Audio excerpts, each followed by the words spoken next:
ultimate fishing authority in the Northeast, the Fisherman magazine. No guessing, just catching. New Explore Series fish finders keep you locked on fish with unbeatable clarity, best-in-class imaging options, and a stunning ultra-bright HD screen. There's more to explore, only with Humminbird. It's Thursday, October 9th, 2025, and this is not my beloved Jersey Shore, and this is not my beautiful home office. I'm here along the Reach Beach in Key West this week for the annual American Sport Fishing Association Sport Fishing Summit.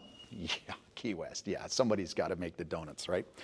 I'm Jim Hutchinson with the New Jersey, Delaware Bay edition of the Fisherman magazine with your weekly video fishing forecast for this second weekend of October. First, we'll grab some headlines that come from our weekly digital edition that subscribers have access to for this week. This week's edition and our reports, the fishing reports from north to south, freshwater, surf, Delaware, they get compiled by our field editors every single week. They're posted at thefisherman.com, and you'll see them when you kick off the week so you know what just happened, what you're going to be expecting for the week to come. But if you look at the digital weekly edition, that is John Tropiano on the cover with a Pompano, Island Beach State Park. It was a couple of weeks ago. We talked about that, but it's been a plentiful surprise at the Jersey Shore for the summer of 2025. And you'll see those call-outs, those headlines on this week's cover.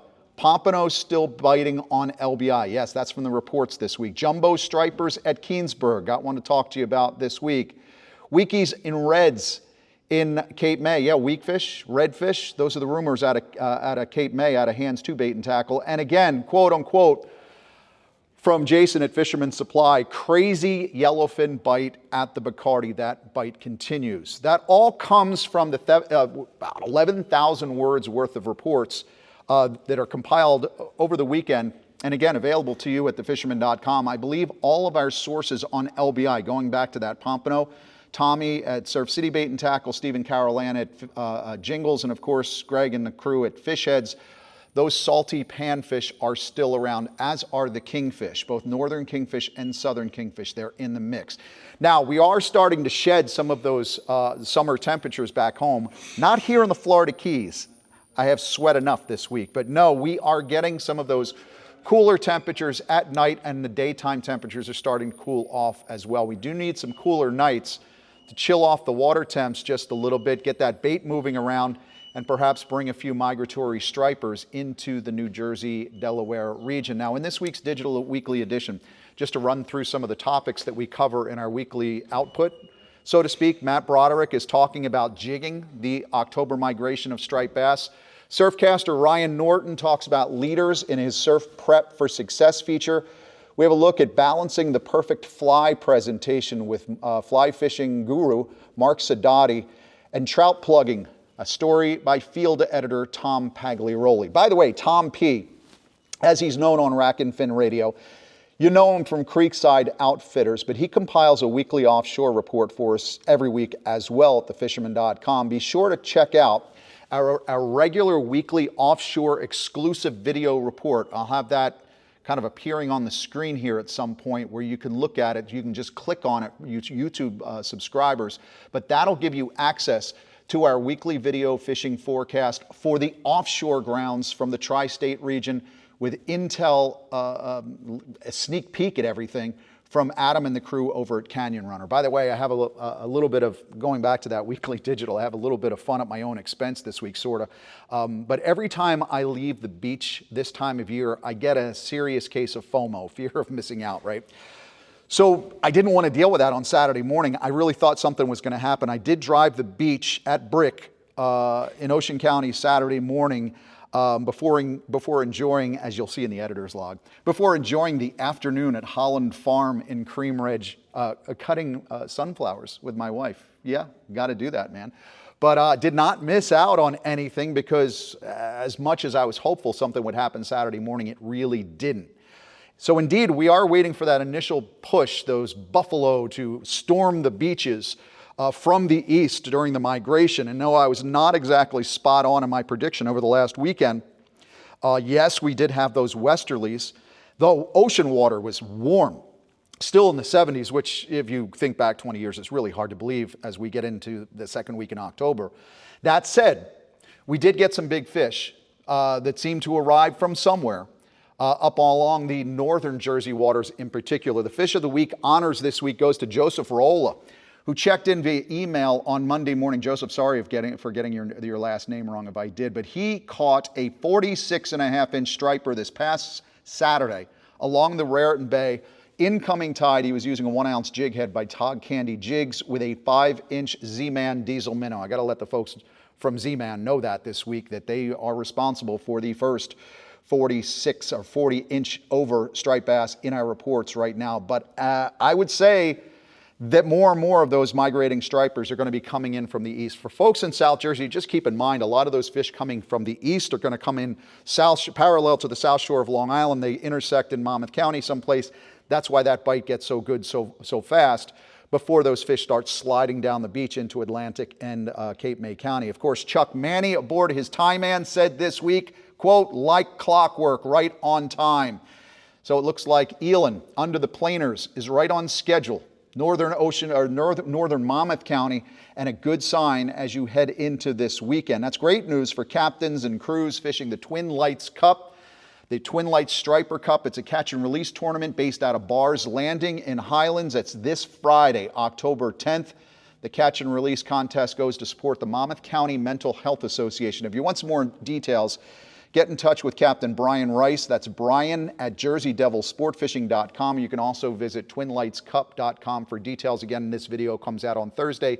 The captain's meeting is tonight. We should have some great surf reports after this weekend from Manasquan to Island Beach, and that's because of Nick Honachesky's 7th annual Barrier Island Beach Brawl. That's this Friday and Saturday, October 10th and 11th. This 2-day extravaganza is heavy on prizes, multiple species, and it could very well be the situation for that first bum rush of buffalo we're talking about. Let's hope that it comes this weekend. Now, from the looks of things in the inshore forecast, though, out of Atlantic City this week, it's a good thing that Nick's tournament isn't carrying over into Sunday. Make sure you check your boat lines this week. Sunday looks like a day that once the boat is all secure and everything's taken out of the yard, you might want to just sit in front of the TV and watch some football games, because heavy wind, heavy swells on the inshore grounds. So it'll be interesting to see what happens after this. Again, I'm always of the belief that easterly push pushes some of those fish across the line, and that's when we get our first migration here at the Jersey Shore. But again, from Joseph's fish on the Raritan and from Chuck's eeling off of Sandy Hook, it looks like we do have some big fish in the mix as well. As we get into Southern Ocean County, Atlantic County, and down into Cape May County, if you still have the boat in the water, the backwaters in particular along the sod banks and creeks, it may be worth the effort for some of those smaller striped bass, those smaller juveniles into the slot range, cooler nights, plenty of bait, finger mullet, peanut bunker pouring out of those creeks. A good sign for the coming days. And again, I usually kind of tend to think that the water temperatures in back and out front are a little bit cooler this time of year, but we've seen that warming water, so maybe that bait is just not pushing. We did have the lunar event this week, so maybe that would be an impetus to get some of this bait moving and get more of those stripers on the prowl as well. Redfish, sheepshead, and blackfish along the jetty rocks and bridge abutments, especially as you get into Atlantic and Cape May County. Some of the lighthouse structure on Delaware Bay as well. The folks at Higbee's this week did report there's some white perch up in the creeks, but again, some of these folks are still trying to chase down those kingfish, northern and southern kingfish, getting on some of those tog around the lighthouse structure. But it was hands to bait and tackle in Nick Honachesky's Beach Talk report this week that suggested, yeah, the stripers are starting to hit the poppers on top, but they were the ones that reported on some redfish rumors in the backwaters down in Cape May County. This is the time of year. We did have a report of redfish last week, so if you're out there fishing chunks, that's a possibility as well. Hands to in Cape May also said Friday, Saturday, and Sunday saw an absolute slaughter on the sea bass grounds. Many customers limited out fish to 15 inches from the Wildwood and Cape May reef sites, all along the coast from Cape May reefs. The Cape May reef site to, let's say, Seagirt, even Sandy Hook reef. Folks are out there enjoying the black sea bass in between these weather fits. I did get a report from Jen Wong. We'll probably see him in a few minutes on the freshwater side. I don't know if Jen's working. He's just fishing. But he's getting out there and getting on those black sea bass. And again, by jig or rig on the reef sites, the black sea bass have been off limits for the most part for so long. It's a great chance for you to get out there and get on some of those black sea bass. In the famed waters of Panama awaits a fishing experience like no other. Tropic Star Lodge welcomes anglers to get in on world-famous fishing action. Plan your perfect trip today. Tropic Star Lodge, the ultimate in fishing adventures for more than 60 years. For more than 20 years, anglers everywhere have come to know one thing, that nothing says no to fish bites. Fluke is over. It's been over for a while, but the season finale of the Super Fluker Winner Circle is here on this final episode. Anglers submitted their biggest fluke of the season, and every submission showcases awesome angler skills when it comes to wiping some of your feet on those doormats. Jenni Ackerman has a great 10-minute feature. Hopefully you made it into the Flukers Winner Circle for 2025.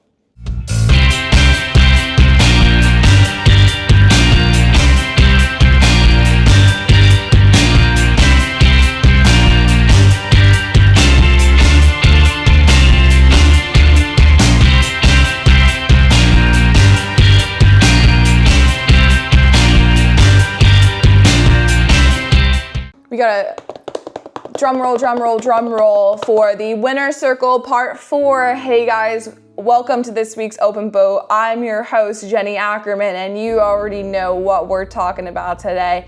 It is mid-October, but we are still reveling in how good the 2025 fluke season was by sharing the Super Flukers Challenge Winner Circle of the biggest fluke submissions. So let's get into it. I'm so excited to see what size fluke you guys caught and, you know, just revel in big fish, doormats, wiping our feet on doormats. So let's get into it.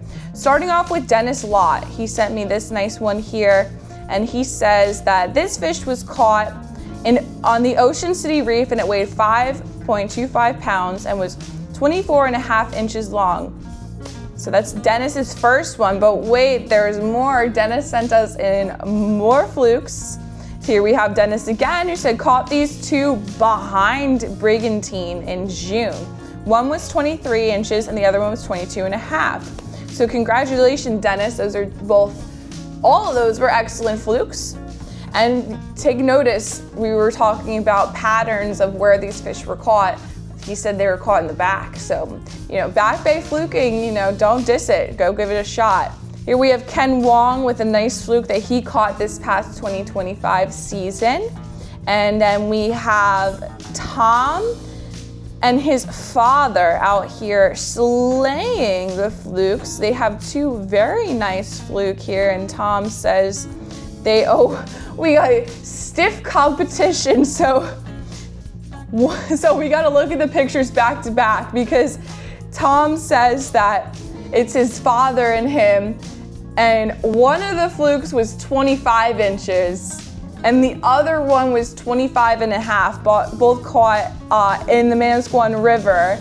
So looking at the picture, father and son competition, who do you think caught the 25 and who do you think caught the 25.5? So it's like, who gets the bragging rights? But I think whoever gets the bragging rights is whoever, you know, paid for gas and filleted those fluke for you. But both of those are excellent, excellent fish right there. So congratulations, Tom and Dad. Moving on, we have Tom Smith with a nice fluke here, and he says that this is his nephew. So Tom Smith sent in a photo of his nephew. He caught this fluke on a charter out of Keyport, and they caught it in Raritan Bay. And I believe he said that this was 30.5 inches, this fluke. So that's a big fluke right there. Moving on to more big fluke, we have Adam Geist with a weigh-in picture here with this fluke. I believe that's an 11-pounder. Yes, it is. And Adam says that he was fishing with our usual crew with Captain Nick and Rod on lock and load. And those guys are definitely locked in. So out of Shark River yesterday when he caught his personal best fluke, 11 pounds on the dye. Yes, And he even said that after weighing her and taking a few pictures, I sent her back to make more baby fluke. So thank you, Adam, for showcasing catching and releasing big fish. You know, that's important for every single species. And, you know, little side note, sometimes big fish don't taste as good as the little keepers, so food for thought. But congratulations, Adam. That is an awesome fish of a lifetime. And thank you so much for releasing it, because big fish equal more babies for us to catch in the future.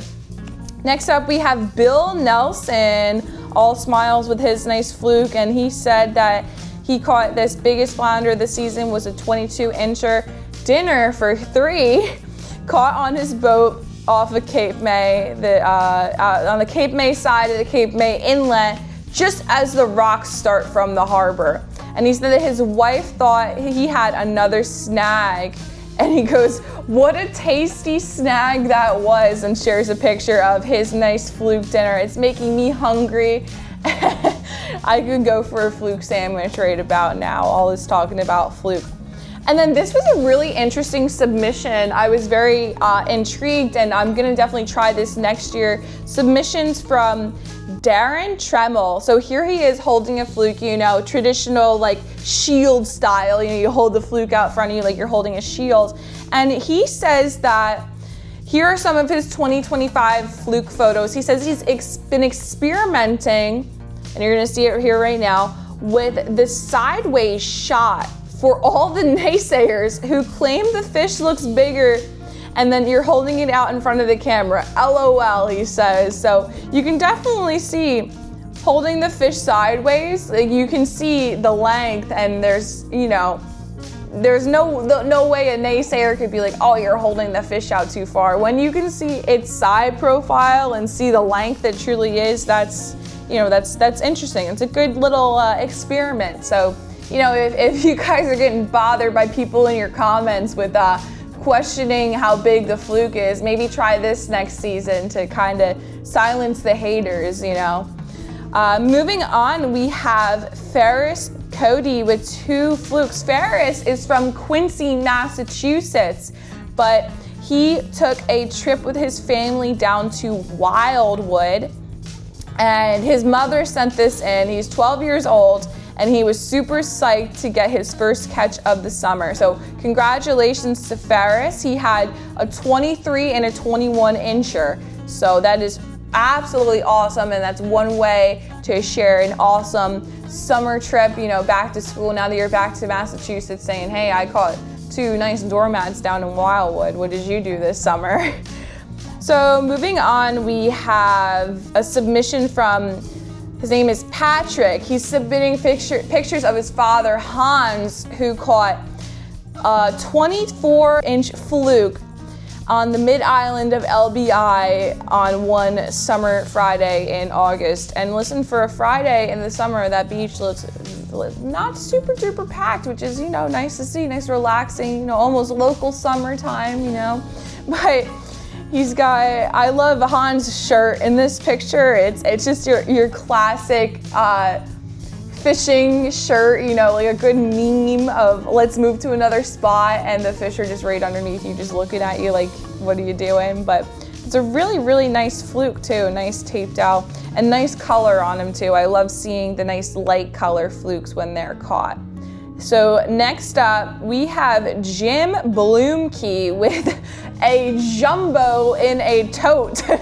Just look at this picture real quick and just like look at the mouth on it. It's open, like look at the size of it, and even the tail too. You just tell from this picture this is a big fluke. And Jim says that he weighed in this fluke, it came to 11.735 pounds, caught part of a limit on a 3/8 ounce bucktail, and then he weighed it in at a shop at Moriches Bay. So that's a really nice fluke too. Big, big fluke on a light tackle setup. So congratulations, Jim, on that one. Next up, we have Robert the Mailman Mitchell with his fluke submissions. He's got 2 here, and he says he has a 30-incher and a 25-inch fluke, and in his email he goes, sweet. So that is really awesome. Congratulations, Robert the Mailman Mitchell. keep on catching big fish every season as it comes through. And last but not least, we have Tyler Lombardo with a 26 and a 23-inch fluke caught this past summer, and that puts a ribbon on the 2025 Super Flukers Challenge. You guys did it. Congratulations to everyone who caught. Keep on bringing that positive fish catching energy into the fall and into the winter, because you know there's species to catch in the winter too, blackfish. So you can tell what I'm looking forward to coming up. But congratulations everyone. Thank you so much for even participating. I look forward to every episode dropping and then just my inbox blowing up with people sending me emails of their fish. I look forward to it. It's very exciting for me to see. And we're gonna continue on with this in the summer, and we're gonna continue on with it starting next week. We're probably gonna start another fall run striper challenge. So stay tuned. I will catch you guys on next week's Open Boat. And once again, thank you all for sharing. And I really appreciate it. So I'll catch you guys on next week's Open Boat. Introducing the YakAttack Sandrig Surf Cart, the ultimate beach hauler for serious anglers. Glide effortlessly over soft sand with wide balloon wheels and lightweight, corrosion-resistant construction that's completely customizable with options. Whether it's rods, coolers, or tackle, haul it all with ease. Built by surf fishermen and engineered by YakAttack. Certainly is a great event here that I try to attend every year. This year happens to be in Key West. A lot of talk of tariffs and how they affect our ability to buy fishing tackle. Catching up with some old friends like Toby Lipinski, and also sitting in on some of the government affairs and marketing discussions. One just about ready to get started here, so I should clear myself out of here. I'll wrap up this week after that meeting is done. But first, freshwater discussion here in this room. It's a good opportunity to segue to our weekly freshwater report from George Schauer, our Pocono Outdoors guy.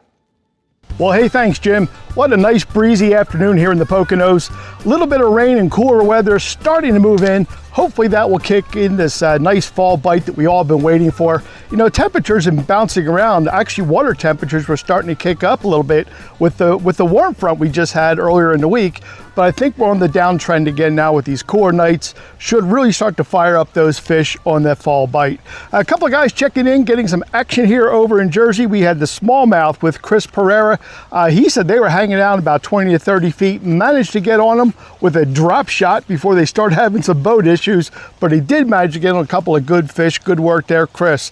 Also, we had 80-year-old Danny Tesmanic. He was up getting his first sweetwater striper on Wall and Pompack with good friend Will Gropper. That's a great thing to get for your 80th birthday, or around your 80th birthday, but it's a shame to wait that long before you get into some great fishing up there. Also, PA Fish and Boat has started their fall stocking program, guys. Getting ready for some browns, some rainbows, some brookies in certain areas. You can check out what they're stocking in your area by going to fishandboat.com and check out what's getting stocked in your area as well. Now also, guys, over in New Jersey, we had Tom Gilmore check in. He was out getting some of those toothy critters in some skinny water, he said. Yeah, some New Jersey pike for Tom. That's a real good bite this time of year. As this water cools down, guys, you're going to see the muskie, the walleye, the pike, all kicking in high gear. There's some great fishing coming ahead. We still got a couple of weeks before we have to worry about that slow, awkward time before we get first ice. So let's get out and get on them. But from Pennsylvania, I'm George, your Pocono Outdoors guy. It was a slower week in the CKC with only 2 fish entered, but one of them made some waves at the top of the tournament. The first fish was a 23 3/4 inch tog, landed by Tom Hood, which puts him in second place for the blackfish category. And then we had a 26.5 inch albie, entered by Mike Radzizewski, which now holds second place in the hardtail category and shaves a single point off Dustin Stevens' tournament leading score. That 1 point pushes Dustin out of the top spot for the first time since May. The top 3 now looks like this. We have Bob Wagner in third place with 5 points, and Dustin Stevens and Rotha Nong in a virtual tie with 6 points apiece. The tiebreaker is Rotha's 49.5 inch striped bass, netting him the top spot with less than 2 months to go. Here are the entries for the week ending on October 8th in the Fisherman's Dream Boat Fishing Challenge. New England subscriber Gregory Brennan from Wakefield, Rhode Island with his third entry on the board of a weak fish weighed in at Quaker Lane Bait and Tackle at 5.42 pounds, placing him 7th in the weak fish category, which earns him a spot on the leaderboard. Next, from Jersey City, New Jersey, we have New Jersey subscriber Amir taking first place in the bluefish class with a 16.5 bluefish weighed in at Bayonne Bait and Tackle. The leaderboard is looking like this. Thomas Luciano still occupies first with 20 points. Rashawn Williams holding second at 16 points. And taking third is Gregory Brennan with 15 points.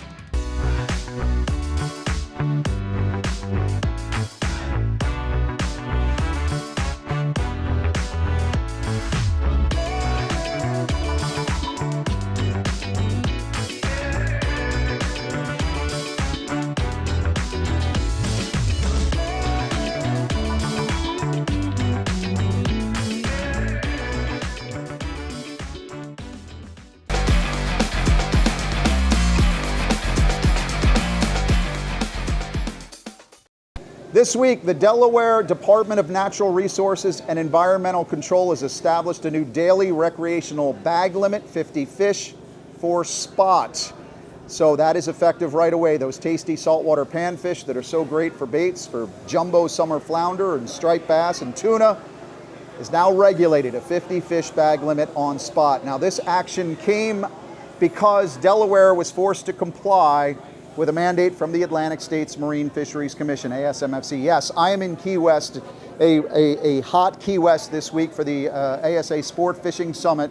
Lots of talk here about the ASMFC and of course the striped bass decision that's coming later on this month. As a reminder, the public comment period on striped bass is closed, and the Striped Bass Committee, that Striped Bass Management Board, will convene with the full ASMFC at their annual hearing. It's going to take place the last week of October, Dewey Beach, Delaware. The Striped Bass Management Board will come to a decision on Wednesday, October 29th, 2025. This weekend ahead, back at the Jersey Shore, and I'll be back in time, the Association of Surf Anglers, Surf Angling Clubs, their tournament season continues into 2025. This weekend, they've got an event on LBI. The Merchantville Fishing Club's 8th annual Jeff Bajic Memorial Annual Surf Fishing Tournament is Saturday, October 11th. It's based out of Surf City. Registration is from 5:30 a.m. until 7 a.m. That's at Surf City Fire Hall. It's open to teams and individuals, and again, under ASAC rules. If you'd like some details on that event, give Gene Akins a call at Merchantville. His number is 609-440-6994. We think the American Angler Surf Tournament, the American Angler Classic Surf Tournament, is on Sunday, October 12th from 7 a.m. to 1 p.m.